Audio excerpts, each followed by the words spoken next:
Hello दोस्तों, स्वागत है आपका। हम लोग आज बीपीएससी टीचर 4.0 से संबंधित पीआरटी में जीएस के 40 महत्वपूर्ण क्वेश्चन सॉल्व करेंगे। क्लास की शुरुआत करते हैं। आज का पहला प्रश्न है, 6 में आयोजित भारतीय राष्ट्रीय कांग्रेस कलकत्ता अधिवेशन में भारत के लिए स्वराज का झंडा किसके द्वारा फहराया गया था? ऑप्शन ए है ये वो हूम, ऑप्शन बी है दादा भाई नौरोजी, ऑप्शन सी है गोपाल कृष्ण गोखले, ऑप्शन डी है उपरोक्त में से एक से अधिक, ऑप्शन ई है उपरोक्त में से कोई नहीं। इसका सही उत्तर बताइए। इसका सही उत्तर हो जाएगा ऑप्शन बी, दादा भाई नौरोजी ने 1906 में कलकत्ता अधिवेशन हुआ था। इस अधिवेशन की अध्यक्षता दादा भाई नौरोजी ने किया था और इसी अधिवेशन में दादा भाई नौरोजी ने स्वराज की मांग पहली बार किया था। इस प्रश्न का सही जवाब ऑप्शन बी है। अगले प्रश्न पर चलते हैं। अगला प्रश्न है, मगध शासक बिंबसार का चिकित्सक कौन था? ऑप्शन ए है मनु, ऑप्शन बी है शीलभद्र, ऑप्शन सी है जीवक, ऑप्शन डी है उपरोक्त में से एक से अधिक, ऑप्शन ई है उपरोक्त में से कोई नहीं। इसका सही उत्तर बताइए। इसका सही उत्तर हो जाएगा ऑप्शन सी, जीवक। मगध शासक बिंबसार का चिकित्सक जीवक था। सी इसका सही उत्तर है। अगले प्रश्न पर चलते हैं। अगला प्रश्न है, किसने अभिज्ञान शाकुंतलम, कुमार संभवम एवं रघुवंशम जैसे प्रसिद्ध पुस्तक लिखे थे? ऑप्शन ए है कालिदास, बी है तुलसीदास, सी है कुमार व्यास, सी है उपरोक्त में से एक से अधिक, ई है उपरोक्त में से कोई नहीं। इसका सही उत्तर बताइए। इसका सही उत्तर हो जाएगा ऑप्शन ए, कालिदास। कालिदास की 7 रचनाएं हैं। 7 रचनाओं में से 2 महाकाव्य है, कुमार संभवम और रघुवंशम। ये 2 महाकाव्य हैं। इनके 3 नाटक हैं, विक्रमोर्वशीयम, अभिज्ञान शाकुंतलम और मालविकाग्निमित्रम। ये 3 नाटक हैं और 2 खंड काव्य हैं या गीत काव्य हैं। कौन कौन से? ऋतु संहारम और मेघदूत, ये 2 खंड काव्य हैं। तो कुल मिलाकर इनकी 7 रचनाएं हैं। ये इस प्रश्न का सही उत्तर है। अगले प्रश्न पर चलते हैं। अगला प्रश्न है, कैबिनेट मिशन निम्नलिखित में से किसके लिए भेजा गया था? ऑप्शन ए है एक राष्ट्रीय सरकार की स्थापना के लिए। तो कैबिनेट मिशन किसके लिए भेजा गया था? एक राष्ट्रीय सरकार की स्थापना के लिए। तो ये पहला ऑप्शन गलत है। दूसरा ऑप्शन है कि सत्ता के हस्तांतरण के लिए एक संवैधानिक व्यवस्था तैयार करने के लिए। तीसरा है कि पाकिस्तान के लिए जिन्ना की मांग के ब्यौरा पर काम करने के लिए। तो तीसरा वाला भी गलत है। इसका जो दूसरा कथन है ये सही है कि कैबिनेट मिशन कब आया था? ये 1946 में आया था और ये 3 सदस्यीय मिशन था। यानी कि इसमें 3 सदस्य थे। कौन कौन थे? एक थे पैथिक लॉरेंस जो इसके अध्यक्ष थे, दूसरे अलेक्जेंडर और तीसरे थे स्टेफर्ड क्रिप्स। ये 3 सदस्य था। ये 3 लोग इसमें सम्मिलित थे। इसका उद्देश्य सत्ता के हस्तांतरण के लिए एक संवैधानिक व्यवस्था तैयार करना। इसी के सिफारिश पर भारत में संविधान सभा की स्थापना की गई और फिर संविधान बनाया गया। तो 2 इसका सही कथन है। ऑप्शन ए में 1 है, बी में 2 है, तो इसलिए इसका सही जवाब ऑप्शन बी हो जाएगा। बी इसका सही उत्तर है। अगले प्रश्न पर चलते हैं। अगला प्रश्न है, मोहनजोदड़ो पाकिस्तान के सिंध प्रांत के पुरातत्व स्थल हैं। मोहनजोदड़ो का अर्थ क्या है? ऑप्शन ए है कि आतंकमय पुरुषों का स्तूप है, बी है मृत पुरुषों का स्तूप है, सी है संतुष्ट पुरुषों का स्तूप है, डी उपरोक्त में से एक से अधिक, ई है उपरोक्त में से कोई नहीं। इसका सही उत्तर बताइए।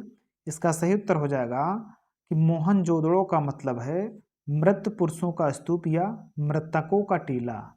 इस प्रश्न का सही उत्तर ऑप्शन बी है। अगले प्रश्न पर चलते हैं। अगला प्रश्न है कि 4 जून 1956 को बंगाल के नवाब की सेना ने कासिम बाजार की कोठी पर आक्रमण किया। इस समय बंगाल का नवाब था। ऑप्शन ए है शुजाउद्दौला, ऑप्शन बी है सिराजुद्दौला, सी है शुजाउद्दीन, डी है उपरोक्त में से एक से अधिक, ई है उपरोक्त में से कोई नहीं। इसका सही उत्तर बताइए। इसका सही उत्तर हो जाएगा ऑप्शन बी, सिराजुद्दौला उस समय बंगाल के नवाब थे। और शुजाउद्दौला ये कहाँ के नवाब थे? तो ये अवध के नवाब थे। अवध की नवाब बात आएगी तो शुजाउद्दौला थे, और सिराजुद्दौला बंगाल के नवाब थे जिस समय कासिम बाजार की कोठी पर आक्रमण किया गया था। इस प्रश्न का सही उत्तर ऑप्शन बी है। अगले प्रश्न पर चलते हैं। अगला प्रश्न है कि निम्नलिखित में से कौन 1861 में भारतीय पुरातत्व सर्वेक्षण ASI के महानिदेशक बने और उन्हें प्रायः भारतीय पुरातत्व का जनक के रूप में जाना जाता है। ऑप्शन ए है अलेक्जेंडर कनिंघम, बी है डोमिनिक स्किथ, सी है जेम्स प्रिंसेप, डी है उपरोक्त में से एक से अधिक, ई है उपरोक्त में से कोई नहीं। इसका सही उत्तर बताइए। इसका सही उत्तर हो जाएगा ऑप्शन ए, अलेक्जेंडर कनिंघम को भारतीय पुरातत्व के जनक के रूप में जाना जाता है। इस प्रश्न का सही उत्तर ऑप्शन ये है। अगले प्रश्न पर चलते हैं।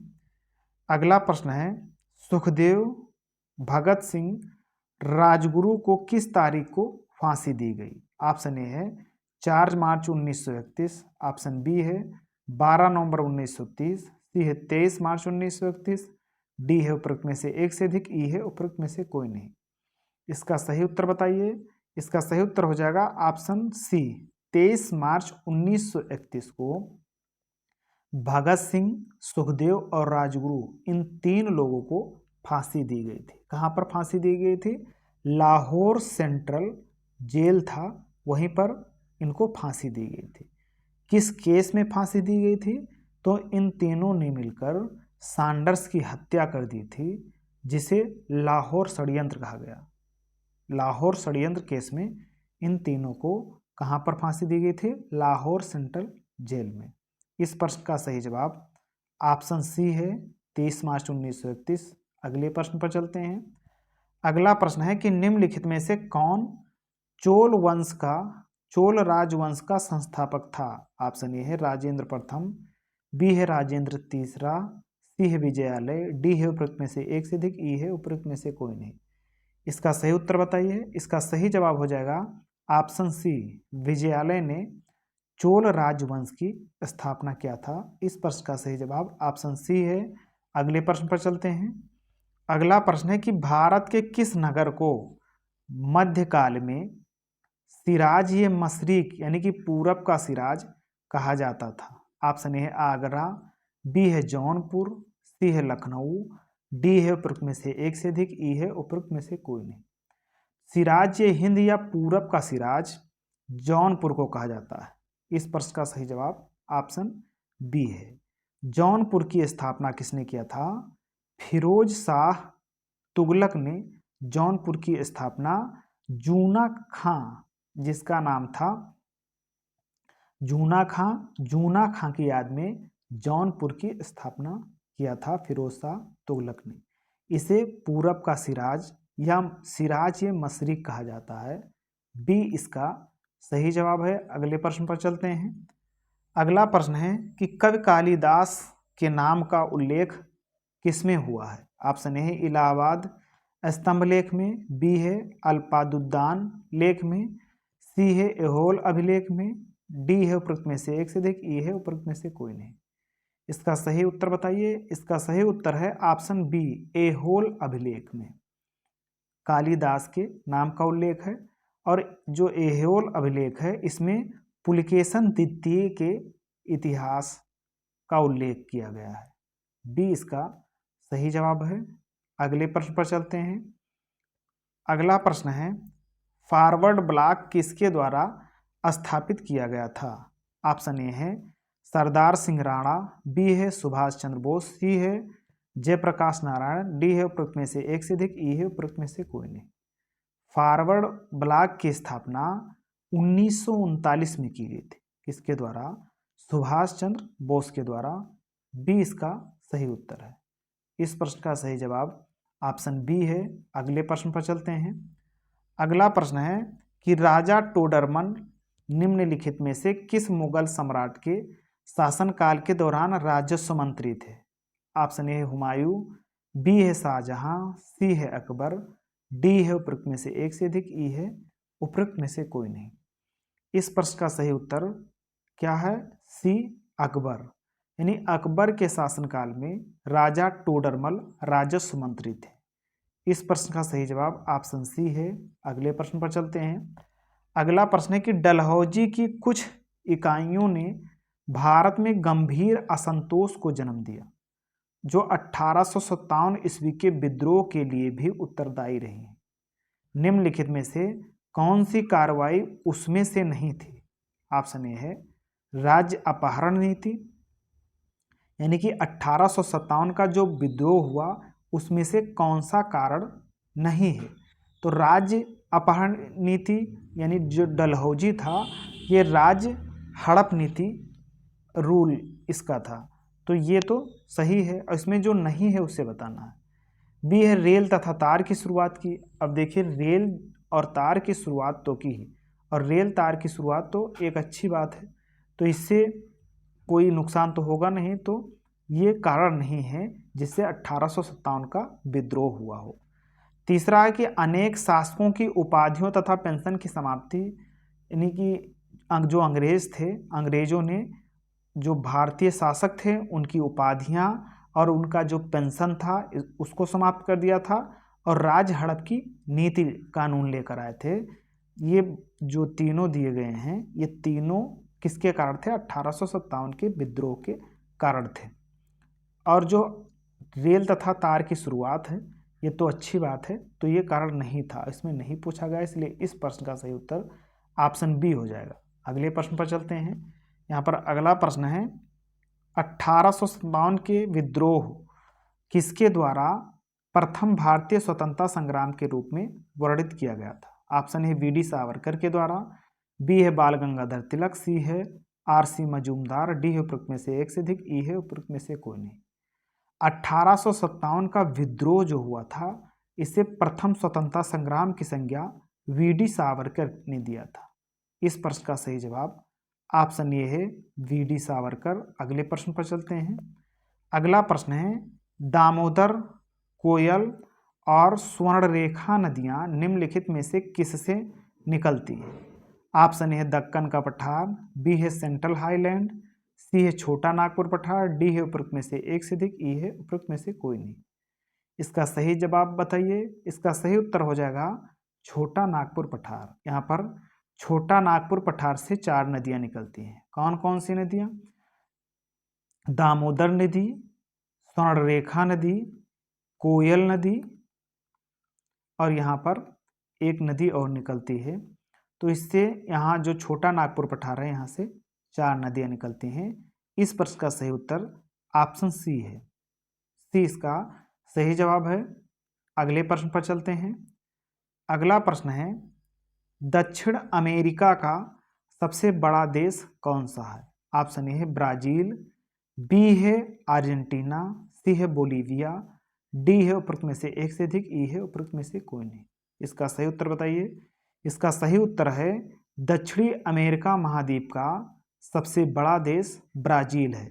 ये जनसंख्या और क्षेत्रफल दोनों की दृष्टि से सबसे बड़ा देश है दक्षिणी अमेरिका महाद्वीप का, और विश्व में जनसंख्या की दृष्टि से ये छठा देश है, यानी पाकिस्तान के बाद आता है। छठा नहीं है, पाकिस्तान के बाद आता है, तो ये 6 नंबर का सबसे बड़ा देश है जनसंख्या की दृष्टि से, और क्षेत्रफल की दृष्टि से 5वें नंबर पर सबसे बड़ा देश है।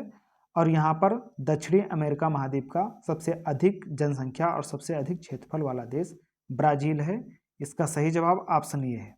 ये इसका सही उत्तर है। अगले प्रश्न पर चलते हैं।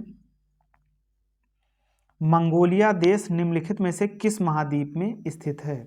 ऑप्शन ए है यूरोप, बी है अंटार्कटिका, सी है एशिया, डी है उपरोक्त में से एक से अधिक, ई है उपरोक्त में से कोई नहीं। इसका सही उत्तर बताइए। इसका सही उत्तर हो जाएगा ऑप्शन ए, मंगोलिया देश।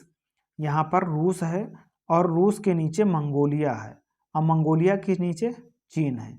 तो रूस और चीन इन दोनों के बीच में यहाँ पर मंगोलिया देश है और ये तीनों किस महाद्वीप में आते हैं? तो ये तीनों एशिया महाद्वीप में आते हैं, यानी कि ये एशिया महाद्वीप के देश हैं मंगोलिया। सी इस प्रश्न का सही जवाब ऑप्शन सी है। अगला प्रश्न है कि एक प्रभावी कोरियोलिस बल किसके कारण होता है? ऑप्शन ए है सौर प्रणाली, बी है पृथ्वी का घूर्णन गति, सी है पृथ्वी का आंतरिक भाग, डी है उपरोक्त में से एक से अधिक, ई है उपरोक्त में से कोई नहीं। कोरियोलिस बल किसे कहते हैं? यानी कि पृथ्वी की घूर्णन गति से जो बल उत्पन्न होता है उसे कोरियोलिस बल कहते हैं। इस प्रश्न का सही जवाब ऑप्शन बी है। बी इसका सही उत्तर है। आगे चलते हैं अगले प्रश्न पर। यहाँ पर अगला प्रश्न है कि गंगा के मैदान को एक स्पेस के रूप में वर्णित किया गया है। ऑप्शन ए है पेडी प्लेन, बी है पेनी प्लेन, सी है जियो स्क्लाइन, डी है उपरोक्त में से एक से अधिक, ई है उपरोक्त में से कोई नहीं।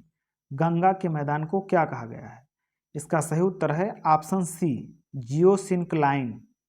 गंगा के मैदान को कहा गया है। सी इस प्रश्न का सही उत्तर है। अगले प्रश्न पर चलते हैं। अगला प्रश्न है कि वह देश जो विश्व में रेशम का सबसे बड़ा उत्पादक है। ऑप्शन ए है भारत, बी है चीन, सी है ब्राजील, डी है उपरोक्त में से एक से अधिक, ई है उपरोक्त में से कोई नहीं। इसका सही उत्तर बताइए। इसका सही उत्तर है ऑप्शन बी, चीन विश्व में रेशम उत्पादन में सबसे बड़ा देश है और दूसरे नंबर पर भारत आता है। अब यहाँ पर उत्पादन में तो पहले स्थान पर चीन है और दूसरे स्थान पर भारत है, लेकिन उपभोक्ता में, रेशम उपभोग में पहले स्थान पर भारत आता है। यहाँ पर इस प्रश्न का सही उत्तर ऑप्शन बी, चीन है। अगले प्रश्न पर चलते हैं। अगला प्रश्न है ह्यूमस मृदा के किस भाग में पाया जाता है? ऑप्शन ए है सी क्षितिज, बी है ये क्षितिज, सी है तक्षशिला, डी है उपरोक्त में से एक से अधिक, ए है उपरोक्त में से कोई नहीं। ह्यूमस मृदा, ये जो मृदा है, मृदा की 3 परतें होती हैं, ये क्षितिज, बी क्षितिज और सी क्षितिज। सबसे ऊपर ये क्षितिज, फिर इसके बाद में बी, इसके बाद में सी क्षितिज। ये मृदा की 3 परतें, जिसमें से सबसे ऊपरी वाली परत है जिसे ये क्षितिज कहते हैं। यहाँ पर ह्यूमस और नमी, ह्यूमस और नमी किस में होता है? ये क्षितिज में, इसलिए इसका सही जवाब ऑप्शन बी है। ये क्षितिज में ह्यूमस मृदा पाया जाता है, यानी इस प्रश्न का सही जवाब ऑप्शन बी है। अगले प्रश्न पर चलते हैं।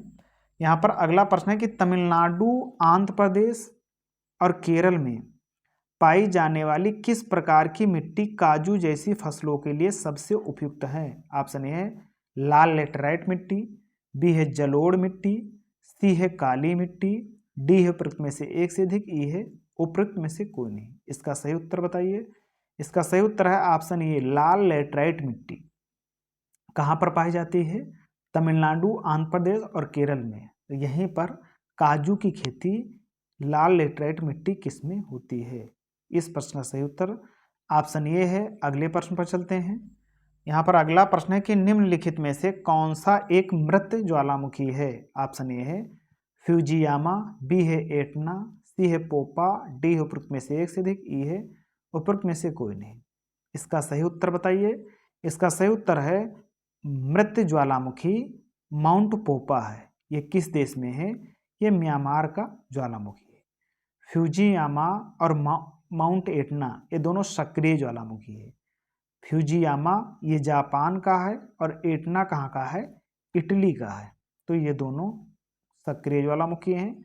इस प्रश्न का सही जवाब ऑप्शन सी है, पोपा ये मृत ज्वालामुखी है। इस प्रश्न का सही उत्तर ऑप्शन सी है। अगले प्रश्न पर चलते हैं। यहाँ पर अगला प्रश्न है कि एक नया राज्य बनाने में संवैधानिक संशोधन के लिए कैसा बहुमत चाहिए? ऑप्शन है साधारण, बी है 2/3, सी है 3/4, डी है उपरोक्त में से एक से अधिक, ई है उपरोक्त में से कोई नहीं। इसका सही उत्तर बताइए।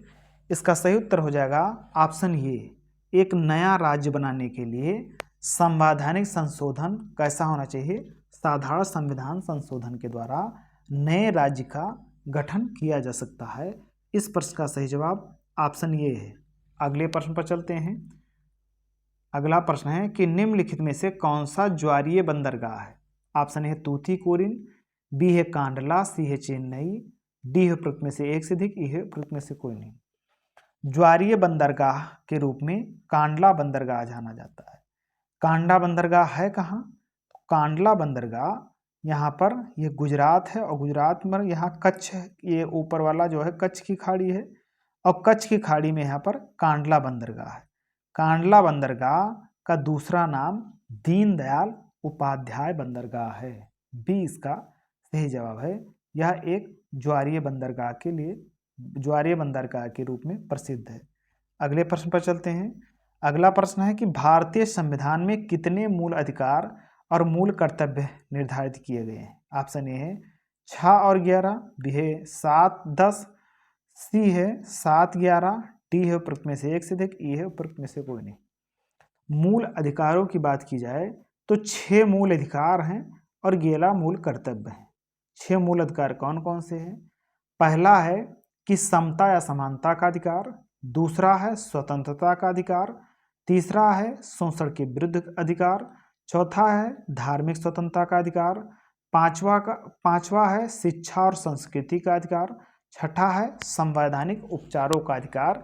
ये 6 मूल अधिकार हैं और 11 मूल कर्तव्य हैं। तो मूल कर्तव्य की बात की जाए तो 11, इसलिए इसका सही उत्तर ऑप्शन ए है 6 और 11। अगले प्रश्न पर चलते हैं। यहाँ पर अगला प्रश्न है कि राज्यसभा में प्रतिनिधित्व में शामिल हैं। ऑप्शन ए है नागरिकों द्वारा सीधे चुने गए सदस्य। तो राज्यसभा के प्रतिनिधि में नागरिक यानी कि आम जनता वोट नहीं देती, इसलिए ये इसका गलत हो जाएगा। बी है कि अप्रत्यक्ष रूप से नागरिकों द्वारा उनके प्रतिनिधियों के माध्यम से चुने गए सदस्य। तो बी कथन इसका सही है, यानी कि जो राज्यसभा के सदस्य होते हैं वो किसके द्वारा चुने जाते हैं? प्रतिनिधियों के माध्यम से चुने जाते हैं, यानी कि जिनको जनता वोट देती है, जैसे विधायक और सांसद हैं, तो इनको जनता वोट देती है और विधायक और सांसद मिलकर किसको चुनते हैं? राज्यसभा के सदस्य को चुनते हैं, इसलिए बी कथन सही है। सी में कि भारत के राष्ट्रपति द्वारा मनोनीत सदस्य। तो 12 जो सदस्य होते हैं वो भारत के राष्ट्रपति के द्वारा राज्यसभा में मनोनीत किए जाते हैं। किन किन क्षेत्रों से? तो कला और विज्ञान क्षेत्रों से, खेल क्षेत्रों से, समाजसेवी क्षेत्रों से, स्वतंत्रता सेनानी क्षेत्रों से, इन क्षेत्रों से 12 सदस्य चुने जाते हैं। और कौन चुनता है इनको? राष्ट्रपति मनोनीत करता है। सी भी सही, यानी कि बी और सी इसके सही उत्तर हैं, इसलिए इसका सही जवाब हो जाएगा उपरोक्त में से एक से अधिक। डी इस प्रश्न का सही जवाब है। अगले प्रश्न पर चलते हैं। यहाँ पर अगला प्रश्न है कि राज्यसभा का पदेन अध्यक्ष कौन होता है? ऑप्शन ए है राष्ट्रपति, बी है उपराष्ट्रपति, सी है प्रधानमंत्री, डी है उपरोक्त में से एक से अधिक, ई है उपरोक्त में से कोई नहीं। राज्यसभा का पदेन अध्यक्ष उपराष्ट्रपति होता है, इसका सही जवाब ऑप्शन बी है। अगले प्रश्न पर चलते हैं। यहाँ से अगला प्रश्न है कि भारत के महान्यायवादी से संबंधित निम्नलिखित कथनों पर विचार करें। ऑप्शन ए है, यानी कथन ये है कि वह भारत के मुख्य न्यायाधीश द्वारा नियुक्त होता है, यानी कि जो भारत के महान्यायवादी हैं ये किसके द्वारा नियुक्त होते हैं? न्यायाधीश के द्वारा। तो न्यायाधीश किसी की नियुक्ति नहीं करता है, पहला कथन गलत है। दूसरा कथन है कि वह भारत सरकार को विधि संबंधी विषयों पर सलाह देता है, इसीलिए महान्यायवादी चुना जाता है कि भारत सरकार को विधि संबंधी सलाह दे जब उन्हें आवश्यकता हो। और महान्यायवादी अनुच्छेद 76 में क्या है? महान्यायवादी है, और महान्यायवादी का मूल काम होता है कि भारत सरकार को विधि संबंधी यानी कि कानून संबंधी सलाह देना और भारत सरकार का मुकदमा लड़ना। तो ये महान्यायवादी का काम है, अनुच्छेद 76 में है। तो 2 केवल इसका सही कथन है और 2 एक में है, इसलिए कथन जो ऑप्शन ये है ये सही हो जाएगा। अगले प्रश्न पर चलते हैं। यहाँ पर अगला प्रश्न है कि निम्नलिखित कथनों पर विचार करें। कथन है कि 73वें संविधान संशोधन के बाद विकेंद्रीकरण किया गया है। किसका विकेंद्रीकरण किया गया है? पहला कथन है कि निर्णय लेने की शक्तियों का, तो निर्णय लेने की शक्तियों का विकेंद्रीकरण किया गया है। बी है पूर्ण व्यवस्था का, ये भी सही है। और तीसरा है कि न्यायिक शक्तियों का, तो न्यायिक शक्तियों का विकेंद्रीकरण नहीं किया गया है, यानी कि न्याय का विस्तार नहीं किया गया है। तो 3 इसका जो है कथन गलत हो जाएगा। चौथा कथन है कि प्रशासनिक शक्तियों का, तो चौथा कथन भी सही है, क्योंकि निर्णय लेने की शक्तियां, पूर्ण व्यवस्था और प्रशासनिक शक्तियों का विकेंद्रीकरण किया गया है। तो 1 2 3 किसमें सही है? 1 2 3 किसमें? 1 2 4, तो 1 2 4 किसमें है? बी ऑप्शन में 1 2 4, यहाँ पर 1 2 4, क्योंकि 3 गलत है, तो बी इसका सही जवाब है। इस प्रश्न का सही जवाब ऑप्शन बी है। अगले प्रश्न पर चलते हैं। अगला प्रश्न है कि केंद्र सरकार में उच्चतम नागरिक सेवा अधिकारी कौन है? ऑप्शन ए भारत का महान्यायवादी, बी है मंत्रिमंडल सचिव, सी है गृह सचिव, डी है उपरोक्त में से एक से अधिक, ई है उपरोक्त में से कोई नहीं। इसका सही उत्तर बताइए। इसका सही उत्तर है कि उच्चतम नागरिक सेवा अधिकारी मंत्रिमंडल का सचिव होता है। इस सवाल का सही उत्तर ऑप्शन बी है। अगले प्रश्न पर चलते हैं। अगला प्रश्न है कि भारत के संविधान में 10वीं अनुसूची को कब जोड़ा गया? ऑप्शन ए है 1985 में या 91वें संविधान संशोधन द्वारा, बी है 1985 में 52वें संविधान संशोधन के द्वारा, सी है 1975 में 91वें संविधान संशोधन के द्वारा, डी है उपरोक्त में से एक से अधिक, ई है उपरोक्त में से कोई नहीं। तो 10वीं अनुसूची 1985 में 52वें संविधान संशोधन के द्वारा जोड़ा गया। और 10वीं अनुसूची में है क्या? 10वीं अनुसूची में दल बदल विरोधी कानून से संबंधित है। इस प्रश्न का सही जवाब ऑप्शन बी है। अगले प्रश्न पर चलते हैं। यहाँ पर अगला प्रश्न है कि भारतीय संविधान में कैबिनेट शब्द का प्रयोग केवल एक जगह किसके तहत हुआ है? ऑप्शन ए है अनुच्छेद 74(1), बी है अनुच्छेद 78, सी है अनुच्छेद 352, डी है उपरोक्त में से एक से अधिक, ई है उपरोक्त में से कोई नहीं। तो संविधान में कैबिनेट शब्द का प्रयोग अनुच्छेद 352 में किया गया। अनुच्छेद 352 कहता है, अनुच्छेद 352 जो है ये राष्ट्रीय आपातकाल से संबंधित है। इसमें जो राष्ट्रपति है, राष्ट्रपति कैबिनेट के लिखित सलाह पर राष्ट्रीय आपातकाल की उद्घोषणा कर सकता है। ये अनुच्छेद 352 में लिखा है। इस प्रश्न का सही जवाब ऑप्शन सी है। अगले प्रश्न पर चलते हैं। यहाँ पर अगला प्रश्न है कि राज्यपाल एवं मंत्रिपरिषद के बीच संवाद के प्रमुख तंत्र के रूप में मुख्यमंत्री के कर्तव्य का उल्लेख है। ऑप्शन ए है 165, बी है अनुच्छेद 166, सी है अनुच्छेद 167, डी है उपरोक्त में से एक से अधिक, ई है उपरोक्त में से कोई नहीं। तो अनुच्छेद 165 में राज्य का जो महाधिवक्ता है, राज्य का महाधिवक्ता अनुच्छेद 165 में है। 166 में क्या है और 167 में क्या है? तो 167 में मुख्यमंत्री के कर्तव्य का उल्लेख है और 166 में जो है इसका सही जवाब क्या हो जाएगा? Option C. क्या हो जाएगा? सी इसका सही उत्तर है। मुख्यमंत्री के कर्तव्य के बारे में पूछा गया है जो अनुच्छेद 167 में है। सी इसका सही जवाब है। अगले प्रश्न पर चलते हैं।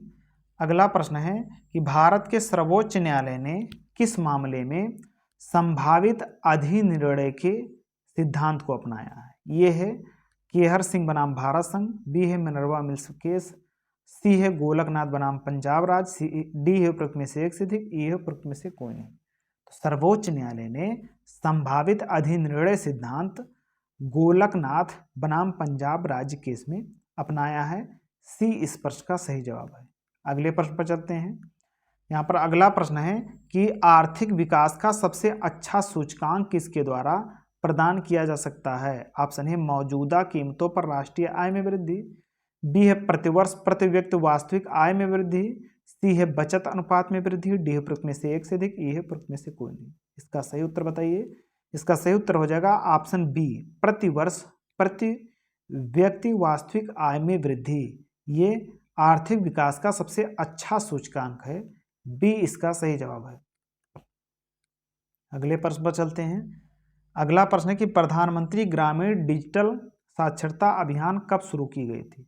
2017, 2018, 2019, उपरोक्त में से एक से अधिक, उपरोक्त में से कोई नहीं। डिजिटल साक्षरता अभियान की शुरुआत फरवरी 2017 में किया गया था भारत के प्रधानमंत्री मोदी के द्वारा।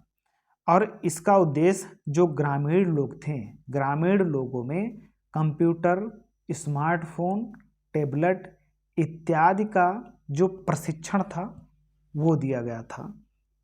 तो इस प्रश्न का सही जवाब ऑप्शन ये है, फरवरी 2017। अगले प्रश्न पर चलते हैं। अगला प्रश्न है कि निम्नलिखित में से कौन सा शुद्ध घरेलू उत्पाद की अवधारणा का सबसे अच्छा निरूपण करता है। ऑप्शन ए है जीडीपी प्लस विदेशों से आय, बी है जीडीपी माइनस विदेशों से आय, सी है जीडीपी माइनस मूल्यह्रास, डी उपरोक्त में से एक से अधिक, ई है उपरोक्त में से कोई नहीं। इसका सही उत्तर बताइए। इसका सही उत्तर हो जाएगा ऑप्शन सी, जीडीपी में से मूल्यह्रास को घटा दिया जाए तो क्या बचेगा, नेट डोमेस्टिक प्रोडक्ट, यानी कि जो सकल घरेलू उत्पाद है। जीडीपी मतलब होता है सकल घरेलू उत्पाद, यानी कि grass domestic product. Grass domestic product यानी कि सकल घरेलू उत्पाद में से मूल्यह्रास को घटा दिया जाता है तो एनडीपी बचता है, यानी कि नेट डोमेस्टिक प्रोडक्ट, यानी कि शुद्ध घरेलू उत्पाद बचता है। इस प्रश्न का सही जवाब ऑप्शन सी है। अगले प्रश्न पर चलते हैं। अगला प्रश्न है कि जब सरकार करों को कम करती है और सरकारी व्यय बढ़ाती है तो इस समय इस प्रकार की राजकोषीय नीति क्या कहलाती है। ऑप्शन है विस्तारवादी राजकोषीय नीति, बी है संविदात्मक राजकोषीय नीति, सी है तटस्थ राजकोषीय नीति, डी है उपरोक्त में से एक से अधिक, ई है उपरोक्त में से कोई नहीं। इसका सही उत्तर बताइए। इसका सही उत्तर हो जाएगा ऑप्शन ए, जब सरकार कर को कम करती है, यानी कि जो टैक्स है उसे घटाती है और सरकारी व्यय बढ़ाती है, इस प्रकार की जो राजकोषीय नीति है उसे विस्तारवादी राजकोषीय नीति कहते हैं। ये इसका सही उत्तर है। अगले प्रश्न पर चलते हैं। अगला प्रश्न है कि मानव विकास रिपोर्ट किसके द्वारा प्रकाशित की जाती है। ऑप्शन है संयुक्त राष्ट्र पूंजी विकास कोष के द्वारा, बी है संयुक्त राष्ट्र बाल और शिक्षा कोष, सी है संयुक्त राष्ट्र विकास कार्यक्रम, डी है उपरोक्त में से एक से अधिक, ई है उपरोक्त में से कोई नहीं। मानव विकास रिपोर्ट यानी कि HDI इंडेक्स कौन जारी करता है। तो इसका सही उत्तर है ऑप्शन सी, संयुक्त राष्ट्र विकास कार्यक्रम, यानी कि UNDP, यानी कि यूनाइटेड नेशन डेवलपमेंट प्रोग्राम, संयुक्त राष्ट्र विकास कार्यक्रम के द्वारा HDI इंडेक्स जारी किया जाता है, यानी कि प्रकाशित किया जाता है। इसका सही जवाब ऑप्शन सी है। अगले प्रश्न पर चलते हैं। आज की क्लास पूरी हुई। क्लास देखने के लिए धन्यवाद। क्लास पसंद आई हो तो चैनल को सब्सक्राइब कीजिए, बेल आइकन को दबाइए। आज के लिए इतना ही, अब मिलते हैं अगली क्लास में। तब तक के लिए जय हिंद, नमस्कार।